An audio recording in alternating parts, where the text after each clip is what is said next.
Hello dear student. आज हम start करने जा रहे हैं इंग्लिश का chapter number 3 deep water by William Douglas. इस चैप्टर के ऑथर जो हैं विलियम डगलस, उनकी लाइफ की एक ऐसे इंसिडेंट्स के बारे में हम बात करने जा रहे हैं जिसमें वो बताते हैं कि उन्हें पानी से काफ़ी डर लगता था, बिकॉज़ वो जब छोटे थे तब वो पानी में डूबने से बचे थे। और वो ये भी बताते हैं कि उन्होंने कैसे इस फियर को, इस डर को अपने अंदर से ओवरकम किया।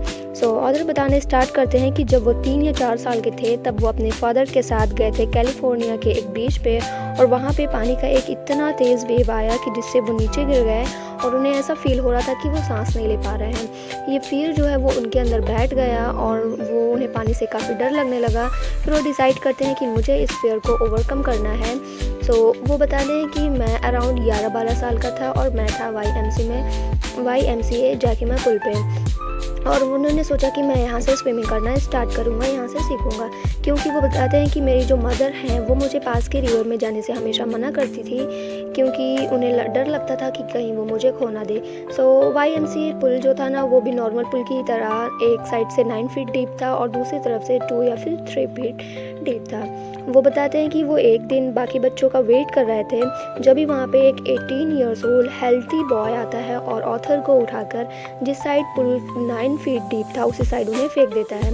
ऑथर बताते हैं कि वो बहुत से ज़्यादा डर गए, बट वो इतना भी नहीं डरे थे कि वो कोई डिसीज़न ना ले पाए। फिर वो डिसाइड करते हैं कि वो जब उनका लेग्स जो है वो इस स्विमिंग पूल के टाइल्स को टच करेगा तब वो खुद को एक पुश करेंगे, एक लंबी जंप लेंगे और वो वाटर के सरफेस पे चले जाएंगे। बट वो बताते हैं कि ऐसा कुछ भी नहीं हुआ। जैसे ही वो नीचे पहुँचे, उनका जो पैर था वो बिल्कुल पैरालाइज्ड फील हो रहा था और वो बिल्कुल वर्क करना भी बंद कर दिया। फिर कुछ टाइम के बाद उन्होंने काफ़ी साहस जमा किया और उन्होंने डिसाइड किया कि वो फिर से खुद को ऊपर की तरफ पुश करेंगे। वो बताते हैं कि उन्होंने ऐसा 3-4 बार किया बट कुछ भी नहीं हुआ। इनफैक्ट उनकी जो बॉडी थी उसमें पूरा पेन होना शुरू हो गया। वो बताते हैं कि उनके पास लास्ट ऑप्शन था, जो कि उन्होंने वो भी किया। उन्होंने खूब चीखा भी, चिल्लाया भी, बट फिर भी उनकी आवाज़ किसी तक नहीं गई। फिर वो बताते हैं कि उस टाइम पे वो जो वाटर था ना, उसका कलर जो है वो येलोइश कलर का दिख रहा था और जो कि उन्हें वो काफ़ी डरावना लग रहा था। फिर वो बताते हैं कि वो अनकॉन्शियस हो गए और नेक्स्ट चीज़ जो उन्हें याद थी वो ये थी कि वो स्विमिंग पूल के बाहर थे और वॉमिटिंग कर रहे थे। फिर वो कहते हैं कि उस दिन जब वो चलकर अपने घर जाते हैं तब वो वहाँ पे जाने के बाद उनके अंदर जो वाटर का फियर था ना, वो इतना ज़्यादा था कि वो उस रात सही से सो भी नहीं पाए।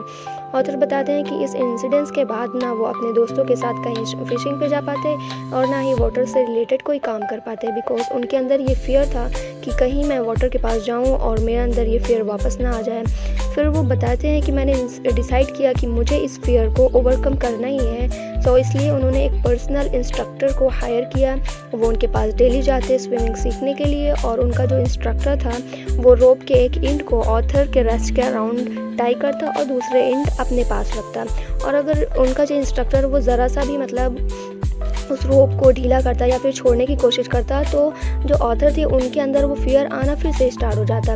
बट कुछ दिनों के बाद डेली ये प्रैक्टिस रिपीटेड करने के बाद वो और आगे जाने लगे और डीप में जाने लगे। फिर उनका जो डर था वो धीरे धीरे ख़त्म होने लगा।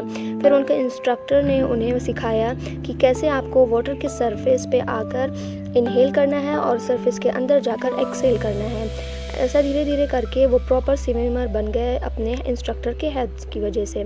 फिर वो बताते हैं कि उन्होंने खुद को टेस्ट किया कि उनका जो फियर है वो जा चुका है कि नहीं। अपने नई स्किल्स के टेस्ट के लिए वो नए रिवर में जाते, नए जगह पर जाते स्विमिंग करने के लिए। फिर वो बताते हैं कि एंड में उन्होंने रियलाइज़ किया कि अब वो एक डेफिनेटली अच्छे स्विमर बन चुके हैं। ऑथर बताते हैं कि उन्हें प्रेसिडेंट रशवेल की एक बात याद आती है उस टाइम पे कि all we have to fear is fear itself. हमें किसी भी चीज़ से डरना नहीं चाहिए, इनफैक्ट हमें उसका सामना करना चाहिए। जब भी हम उस फियर को ओवरकम कर पाएंगे, हमें हमेशा फेस करना चाहिए अपने फियर को, जब भी वो फियर हमसे दूर जाएगा, वरना वो तो हमेशा डराती रहेगा। हमारी स्टोरी यहाँ पे ख़त्म होती है एंड आई होप मेरी वीडियोज़ आप सबके लिए हेल्पफुल रही हो and thank you for watching my video.